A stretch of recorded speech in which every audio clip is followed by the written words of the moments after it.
လုတ်သားမောင်ရဲ့မျှဝေတင်ဆက်မှုအစီအစဉ်ကနေပြီးတော့ကြိုဆိုပါရစေကျွန်တော်တို့ဒီနေ့ဆောက်လုပ်ရေးလုပ်ငန်းဝင်မိဘအန်ရဲ့ကင်းရှင်းရေးအတွက်အခြေခံအားဖြင့်အလုပ်သမားများသိရှိထားရမယ်ဒီကောင်းစရာတွေအခြေခံအချက်လက်တွေကိုမျှဝေတင်ဆက်ပေးသွားမှာဖြစ်ပါတယ်ဒီတော့လုပ်ငန်းဝင်မှာမိဘကိုကာဝယ်ခြင်းဖြင့်အသက်အန္တရာယ်ငြိမ်ဝေးအောင်ဆောင်ရွက်ဖို့ဟာအင်မတန်အရေးကြီးတဲ့လုပ်ငန်းစဉ်ဖြစ်ပါတယ်မိဘအန္တရာယ်ဟာစက္ကန့်ပိုင်းအတွင်းမှာလျင်မြန်စွာပြန့်နှံ့သွားနိုင်တယ်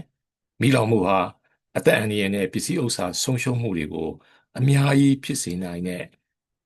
အန္တရာယ်တစ်မျိုးဖြစ်ပါတယ်။နော်ဒီတော့အခြေခံအားဖြင့်အချက်၃ချက်ကိုညီငယ်ညီမငယ်အလုပ်သမားတွေအနေနဲ့သိရှိလိုက်နာဖို့လိုပါတယ်။ပထမတစ်ချက်ကတော့လုပ်ငန်းခွင်ထဲမှာရှိတဲ့ဆောက်လုပ်ရေးလုပ်ငန်းခွင်ထဲမှာရှိတဲ့အန္တရာယ်ရှိတဲ့အလုပ်တွေ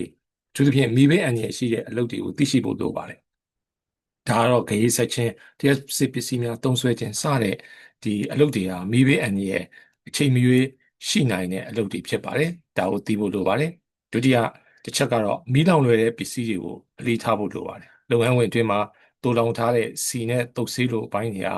မီးလောင်မှုအတွက်လောင်စာတွေဖြစ်နိုင်တယ်။ပိုပြီးဆိုးွားတဲ့အနေအထားဖြစ်စေနိုင်ပါတယ်။နောက်တစ်ချက်ကတော့ကာဝယ်ခြင်းဒီအဓိကဆိုတာကိုလေးစားသိရှိလိုက်နာဖို့လိုပါတယ်။အခြေခံမိဘအန္တရာယ်ကင်းရှင်းစည်းကမ်းတွေကိုလိုက်နာဖို့လိုတယ်။လိုက်နာခြင်းအားဖြင့်ဆောက်လုပ်ရေးလုပ်ငန်းခွင်ရဲ့ဒီမိဘအန္တရာယ်ဘေးကင်းမှုကိုကျွန်တော်တို့ဒါဖန်တီးနိုင်မှာဖြစ်ပါတယ်။ဒီတော့နောက်ဆက်ပြီးကြည့်အောင်ပါ။အဲ့တော့အဓိကမိဘအန္တရာယ်ကဆောက်လုပ်ရေးလုပ်ငန်းခွင်တွေမှာရေဘူးရအားဖြင့်ဘာတွေရှိတယ်လဲ။နံပါတ်1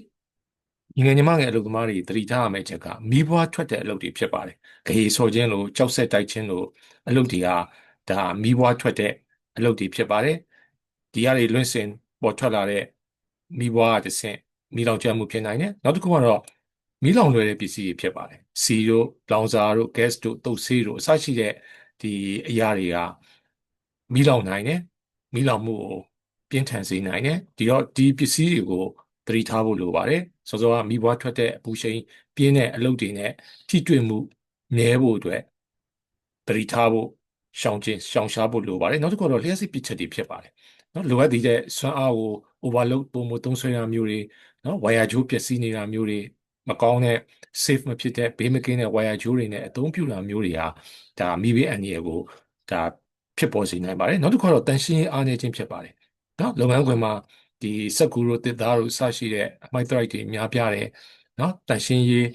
အားမကောင်းဆိုရင်စောစောကရှေ့မှာပြောခဲ့သလိုမိဘအစအနတွေကတစ်ဆင့်မိလောင်ကျွမ်းမှုဖြစ်နိုင်တယ်နောက်တစ်ခုကတော့စနစ်မကျတဲ့တူလောင်သိမ့်စီမှုဖြစ်ပါတယ်နော်လောင်စာကြီးနဲ့စီပုံးလိုအပါအဝင်ဒီပစ္စည်းတွေကိုပူပြင်းတဲ့နေရာတွေအပူချိန်ထွက်နိုင်တဲ့ထိတွေ့နိုင်တဲ့နေရာတွေမှာမထားဖို့လိုပါတယ်ထားခြင်းအပြင်မီးလောင်မှုကိုဖြစ်စေနိုင်ပါတယ်ဒီတော့သတိပြုရမယ့်အချက်ကအခုပြောခဲ့တဲ့အဓိကမီးဘေးအန္တရာယ်ကိုဖြစ်စေတဲ့အချက်တွေကိုဂရုပြုဖို့လိုတယ်ဒီလိုဂရုပြုပြီးတော့ဒီဆောင်ရွက်မယ်ဆိုရင်မီးလောင်မှုကိုအချိန်ကြာမြင့်စွာမပေါ်ပေါက်အောင်တားဆီးကာကွယ်နိုင်မှာဖြစ်ပါတယ်နောက်တစ်ချက်ကတော့မဖြစ်မနေဝတ်ဆင်ရမယ့်အကာအကွယ်ပစ္စည်းတွေဖြစ်ပါတယ်ဒါကတော့ညီငယ်ညီမငယ်အလုပ်သမားတွေအနေနဲ့အလုပ်လုပ်တဲ့နော်ဒီလုပ်ငန်းစဉ်တိုင်းလုပ်ငန်းခွင်တိုင်းလုပ်ကွက်တိုင်းမှာတတိထားရမယ့်အချက်ဖြစ်ပါတယ်ဒီမှာလည်းဒီတိုင်းပါပဲဥပမာအဖြစ်ဒီဆက်တဲ့အလုပ်လိုအလုပ်မျိုးတွေ hot work ပေါ့နော်အပူချိန်ထွက်နိုင်တဲ့အလုပ်တွေဒါတွေလုပ်တဲ့အခါမှာမိဘအန္တရာယ်ကိုကာကွယ်နိုင်မဲ့အပူချိန်ကိုကာကွယ်နိုင်မဲ့ PPE လိုဒီခန္ဓာကိုယ်အကာအကွယ်ပြုဝတ်စားဆင်မှုတစားပလာတွေကိုမဖြစ်မနေဝတ်ဆင်သုံးစွဲဖို့လိုတယ်ဥပမာအနေနဲ့ပြောရမယ်ဆိုရင်safety helmet အခြေခံအားဖြင့်ဦးခေါင်းကိုအကာအကွယ်ပြုဖို့နောက်ဒုတိယအချက်အနေနဲ့ဒီ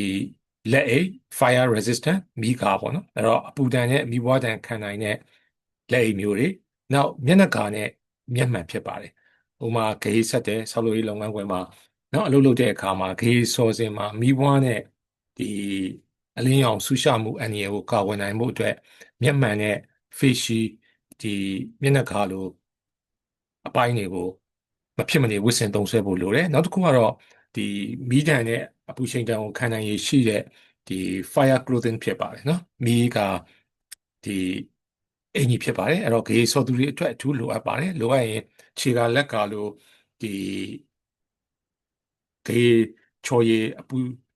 ဒီဒဏ်ဖြစ်နိုင်တဲ့အပိုင်းတွေမထိတွေ့ရဖို့အတွက် ဝတ်ဆင်ဖို့လိုအပ်တဲ့အပိုင်းတွေကိုလည်းဝတ်ဆင်ရမှာဖြစ်ပါတယ်နောက်တစ်ခုကတော့ safety ဖနက် safety shoe ဖြစ်ပါတယ်ခြေထောက်ထိခိုက်မှုဒဏ်ကိုကာကွယ်ဖို့အတွက်ဝတ်ဆင်သုံးစွဲရမယ့်အပိုင်းကြီးဖြစ်ပါတယ်အဲ့တော့ဒါတွေကတော့မဖြစ်မနေအခြေခံအားဖြင့်ဝတ်ဆင်ရမယ့်အကာအကွယ်ပစ္စည်းတွေ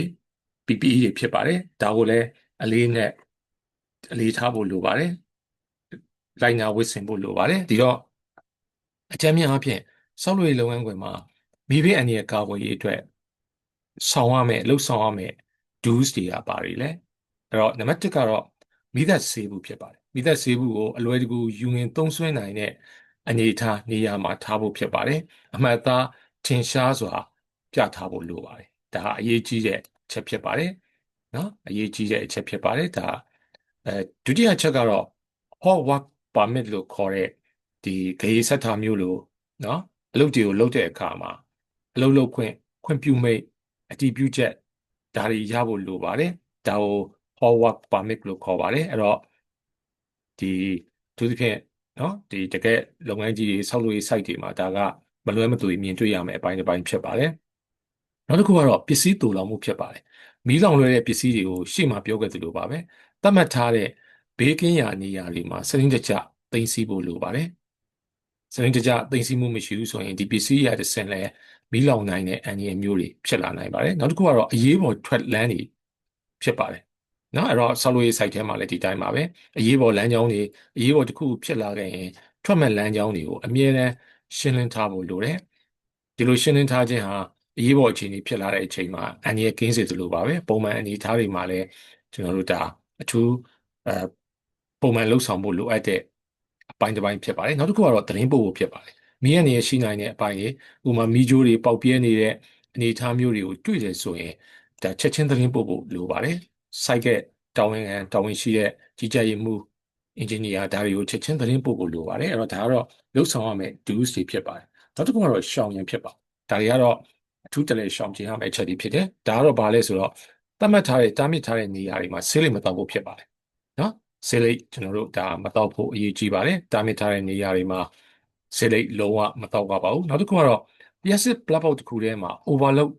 နော်ငင်းကန်ပြီးတော့လိုတည်တဲ့ဝင်ပို့ဖြစ်အောင်အများကြီးသုံးတာမျိုးမလုပ်ကြပါဘူးဒါဒီလဲအဲရှောင်ရမယ့်အချက်ဖြစ်ပါတယ်နောက်တစ်ခုကတော့အရေးပေါ်ထွက်ပေါက်နဲ့လမ်းကြောင်းတွေမှာဒွယ်လင်းတကူသွားလာလို့ရအောင်လုပ်ထားပါမယ်ပစ္စည်းတွေပိတ်ဆို့ထားတာမျိုးမဖြစ်ရပါဘူးပစ္စည်းတွေပိတ်ဆို့ထားခြင်းဟာအရေးကြောင်းဖြစ်လာခဲ့ရင်ဒူတွေကိုအန္တရာယ်ဖြစ်နိုင်တဲ့အနေအထားမျိုးကိုရောက်ရှိသွားစေနိုင်ပါတယ်နောက်တစ်ခုကတော့ဒီဆောက်လုပ်ရေး site တွေထဲမှာသုံးများတဲ့ gas အိုးတွေဒီပိုင်းဖြစ်ပါတယ်အဲ့တော့ gas အိုးတွေအောက်ဆီဂျင်အိုးတွေကိုသုံးဆွဲတဲ့နေရာမှာဒီစနစ်တကျသုံးဆွဲဖို့လိုတယ်အပူရှိန်ထွက်တဲ့နေရာတွေမှာအပူဒဏ်ထိတွေ့နိုင်တဲ့နေရာတွေမှာမထားမိဖို့လိုပါတယ်ဒီလိုထားမိမယ်ဆိုရင်ဒါအန္တရာယ်ပြင်းထန်တဲ့အန္တရာယ်မျိုးဖြစ်လာနိုင်တယ်နောက်တစ်ခုကတော့ fire alarm ဖြစ်ပါတယ်နော်ဒီမီးသတ်ဩဝါသံဒီမိနစ် fire နဲ့ပတ်သက်ပြီးတော့ဒီအချက်ပေးတန်ကြားရင်လစ်လူမရှူရပါဘူးပုံမှန်အားဖြင့်နော်သတ်မှတ်ထားတဲ့စီမီစီကန်အတိုင်းလှုပ်ဆောင်ဖို့လိုအပ်ပါတယ်ဒီတော့မပေါ့ဆပါနဲ့ပေါ့ဆမှုသည်ကျွန်တော်တို့မီးလောင်မှုကိုဖိတ်ခေါ်ခြင်းဖြစ်ပါတယ်မီးလောင်မယ်ဆိုရင်ဒါကြီးမားတဲ့အသက်ဘေးပစ္စည်းဥစ္စာဆုံးရှုံးမှုဒါတွေကိုကြုံတွေ့ရနိုင်ပါတယ်ဒီတော့သင်ခန်းစာယူရမယ့်ဒီဖြစ်စဉ်ဖြစ်ရပ်တွေလည်းအထိတ်ကာလမှာအများကြီးရှိခဲ့ပူပါတယ်ဒီတော့ဒီဆောက်လုပ်ရေးလုပ်ငန်းခွင်နဲ့လုပ်ငန်းခွင်အသီးသီးမှာsite တွေလုပ်ငန်းခွင်တွေမှာများသောအားဖြင့်ဒီဖြစ်ပွားမှုခဲ့တဲ့ထိခိုက်ဒဏ်ရာရမှုဖြစ်စဉ်တွေလည်းအများကြီးရှိခဲ့ပူပါတယ်ဥပမာအဖြစ်ဂေဆော်တဲ့လုပ်ငန်းလိုဟာမျိုးမှာမီးပွားတစ်ဆင့်ပြီးနားမှာစုပုံထားတဲ့မီးလောင်လွယ်တဲ့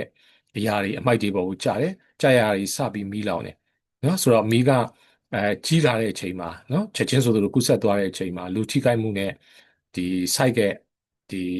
ီလုပ်ငန်းခွင်ရဲ့ပစ္စည်းဥစ္စာတွေကြီးမားတဲ့ဒီပစ္စည်းတွေကြီးမားတဲ့ဆုံးရှုံးမှုတွေကိုဖြစ်ပေါ်စေခဲ့တာမျိုးပေါ့နော်ဒါတွေကဖြစ်ခဲ့ဘူးတဲ့ဒါဖြစ်စဉ်ဖြစ်ရပ်တွေနော်ဒီ accident နဲ့ပတ်သက်တဲ့မှတ်တမ်းမှတ်ရာတွေကိုပြန်ကြည့်လိုက်ရင်နော်လေ့လာကြည့်လိုက်ရင်ဒါအများကြီးတွေ့နိုင်ပါတယ်ဒီတော့hot လို့ခေါ်တဲ့အပူရှိန်ထွက်တဲ့အလုပ်မျိုးတွေဂေးဆက်တာမျိုးလိုအလုပ်မျိုးတွေလုပ်တဲ့အခါမှာဘေးကင်းရေးလုပ်ထုံးလုပ်နည်းတွေကိုအထူးသတိထားပါမလိုက်နာလို့မရပါဘူးပတ်ဝန်းကျင်မှာမီးလောင်ကျွမ်းမှုကိုဖန်တီးနိုင်တဲ့ မီးလောင်ကျွမ်းမှုကိုဖြစ်ပေါ်စေတဲ့အရာဝတ္ထုတွေမိုက်ဒရိုက်တွေရှိရင်ရှင်းလင်းထားဖို့လိုပါတယ်ပြီးတော့အနည်းချုပ်ပြီးပြောမယ်ဆိုရင်တော့ဂေဆက်ထားမျိုးအပူရှိန်ထွက်တဲ့အလုံးမျိုး hot work လိုဟာမျိုးကိုလုပ်တယ်ဆိုရင်မီးလောင်လွယ်တဲ့ပစ္စည်းမျိုးနဲ့အရာတွေနဲ့ထိတွေ့မှုမရှိအောင်ယူဆိုင်ဖို့လိုပါတယ်ဒီနှစ်ခုပေါင်းစပ်မိသွားတယ်ဆိုရင်တော့မီးလောင်နိုင်တဲ့အနေအထားမျိုးမီးလောင်ကျွမ်းတဲ့ဖြစ်ရမျိုးဖြစ်ပေါ်လာနိုင်ပါတယ်ပြီးတော့ညီငယ်ညီမငယ်ဆောက်လုပ်ရေးလုပ်ငန်းခွင်မှာအလုပ်လုပ်နေတဲ့လုပ်သမားတွေအနေနဲ့ဒါကိုအထူးသတိထားဖို့လိုပါတယ်ဒီတော့နောက်ဆုံးအချင်းချုပ်အနေနဲ့ညီကုန်းချုပ်အနေနဲ့ပြောရမယ်ဆိုရင်မိဘေးအန္တရာယ်ကင်းရှင်းရေးသည်ညီငယ်ညီမငယ်အလုပ်သမားတိုင်းအလုပ်လုပ်တဲ့သူတိုင်းရဲ့တာဝန်ဖြစ်ပါတယ်ဒီတော့ဆောက်လုပ်ရေးလုပ်ငန်းခွင်မှာမိဘေးအန္တရာယ်စီကံကိုသတ်မှတ်ထားတဲ့စီမံစည်းကမ်းတွေကိုလိုက်နာပါအလုပ်နေရာကိုတန်ရှင်းအောင်ထားပါမိသက်စေဖို့အသုံးပြုနည်းကိုကြိုတင်လေ့လာထားပါ be alert အများအားသတိရှိဖို့လိုတယ် be prepare အများအားကြိုတင်ပြင်ဆင်မှုရှိဖို့လိုတယ်လုပ်ငန်းခွင်မှာ fire safety မိဘေးအန္တရာယ်ကင်းရှင်းအောင်ဆောင်ရွက်ဖို့လိုတယ်မိဘေးအန္တရာယ်ကင်းရှင်းခြင်းသည်လူပေါင်းများစွာအသက်ပေါင်းများစွာရဲ့အသက်တွေဘဝတွေကိုကယ်တင်နိုင်မှာဖြစ်ပါတယ်အားလုံးကိုစောင့်ကြည့်နားထောင်ခြင်းအတွက်ကျေးဇူးတင်ပါတယ်